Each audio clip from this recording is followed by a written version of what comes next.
So, yeah, us taking out of that the God concept, the mother, father, the whole, that balance, men feeling like, because they are men, and since, when people say God, they're calling to man, they feel like nothing's higher than them. So a woman is just, his plaything, his toy.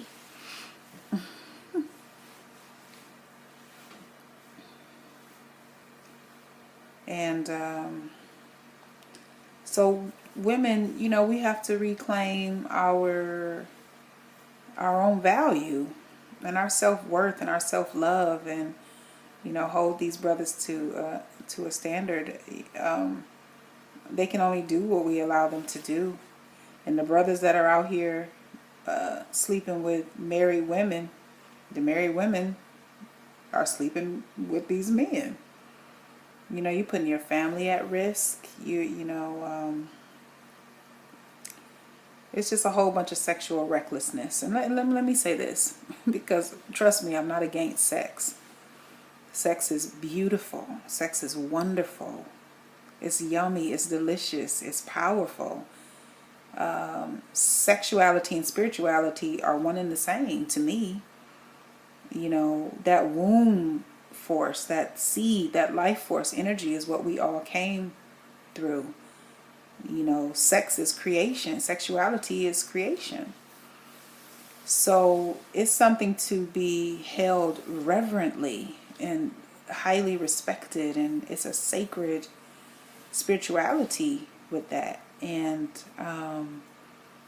the time for us to uphold that is now. We see the results of this sexual irresponsibility.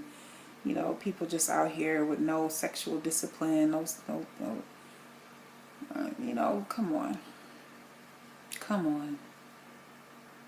Brothers getting mad when sisters say no, you can't have my sex, and brothers out here hounding women for years. I mean, it's brothers in the community that I've been knowing for so many years, and it's just like, you still trying to have my sex, like but to the degree of, it don't even matter what anybody's doing, what any of the men are attempting. It's the women that allow it to go down.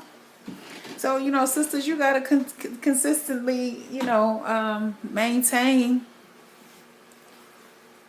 your posture. You got to consistently maintain your standard. I had a brother tell me that my standards were too high. He said, maybe you still single because your standards are too high. I think you need to lower your standards. That's what he said. You need to lower your standards. Anybody that ever tells you anything like that, immediately go in the opposite direction. Okay? Anybody ever telling you lower your standards, then you won't be single anymore. Babe, I'm not desperate out here. I have standards for a reason, because I know my worth. I know my value. I'm not out here just saying, oh, I need a man, I need a man, I need a man. I absolutely do need a man, but I need a quality man. I need a particular man. I need a specific man. I need a full match for me. I'm not out here just for pieces and parts and giblets and niblets and all these little, you know what I mean? No. That's not what Rashimba is out here doing. That's not the life I'm creating for me, for my children, for my family, for my experience. No.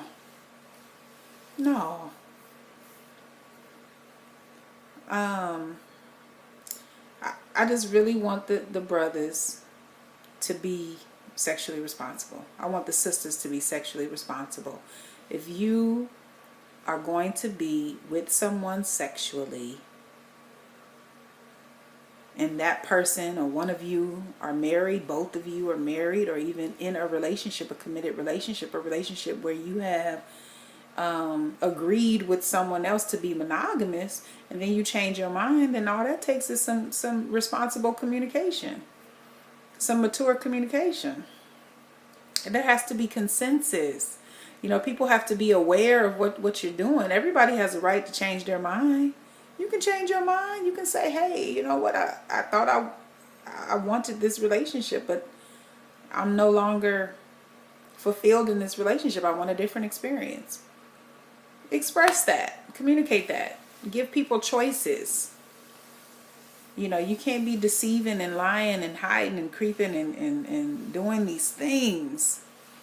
You know, you can't be reckless. It's like, you know, driving in a car with somebody. The driver is reckless as hell. Just irresponsible on the road. And there's 4 and 5 people in the car. And this driver is in a crash. Comes out without one scratch. But everybody else in the car jacked up. Some lives even lost. Some of the passengers didn't walk away from the accident. Won't walk away from the accident. So sisters, you married. You got a husband at home. But you sleeping with another man. You think your husband a fool? You don't think your husband feels you and is connected to you and knows that your wound center has been shifted from him and is somewhere else? You don't think your husband can feel that?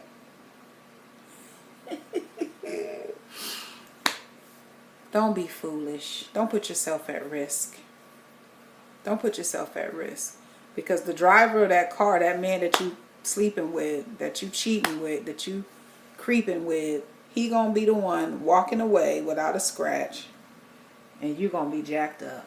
And your life will never be the same. Then you got children. It's not worth it. It's not worth it. Value yourself. Know your worth. Have a high standard.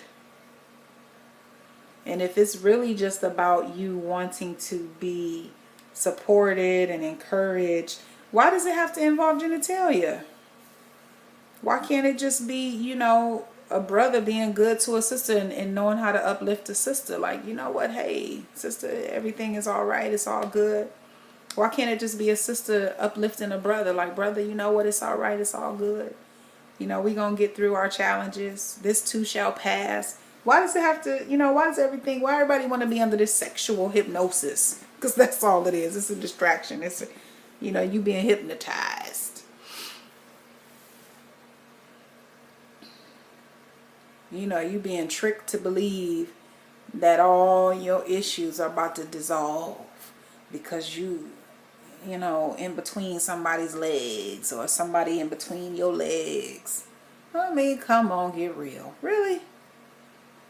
You know, that's something to be shared between people who are really connecting on a heart-to-heart level. You know, a mental level. Life purpose level. You know, a real spiritual, substantial level. Sex is so beautiful. Why you want to separate it and isolate it and make it just about vagina and penis? Why you want to take it from its whole beauty of the power that it really is? You cheating yourself. And whatever you're doing, you should be able to do it in the light. Why are you hiding? Why are you sneaking? Why are you creeping? And sisters, why do you sleep with other women's men? You're a woman. Why you want to bring pain and heartache to another woman? Why would you do that? There's no way, and this is what I'm talking about when I say sisterhood. It ain't even got to be a we in each other's faces and we in each other's spaces and we all close and talking and all this stuff. Just a sisterhood where I know I have such a high respect and standard for myself as a woman, for my mother as a woman, for other women as women. There is no way I would bring heartache to another woman by sleeping with her man. I would never bring conflict and pain to another woman's heart by sleeping with her man. And if a man comes to me, if he approaches me, and I know that this man has a woman, I'm going to check him. I'm going to hold him accountable. I don't have to be nasty. I don't have to chop him down, because again, we have a responsibility to uphold and uplift and, you know, keep each other striving and aspiring for greater expressions of who we are. So it ain't about even being negative and being nasty. But brother, come on. I'm going to hold you accountable. Don't step to me when you got pussy vaults all over the city. You're not about to add me up in there. You're not getting this twat token. So I'm not just a twat. I'm not just some twat token. You know what I'm saying? Sisters, come on. They can't do it if you don't let them. Stop letting them. And stop falling for this stuff, man. Come on, sisters. You feeling neglected at home? You and your husband, you know, y'all having issues? Talk to your man. Talk to your man. Communicate with your man. Let your man know, baby, I'm not feeling fulfilled right now. My king, I need you. I need you to feel me. I need you to hear me. I need to communicate something to you. I'm going through some things. I need your help. I need your partnership. I need your support. I need your encouragement. Go to your man. Go to your husband. That's y'all's responsibility to get that together. You know, usually it's just some type of misunderstanding, a lack of communication. Try those simple, small little things. Talk. Have a conversation.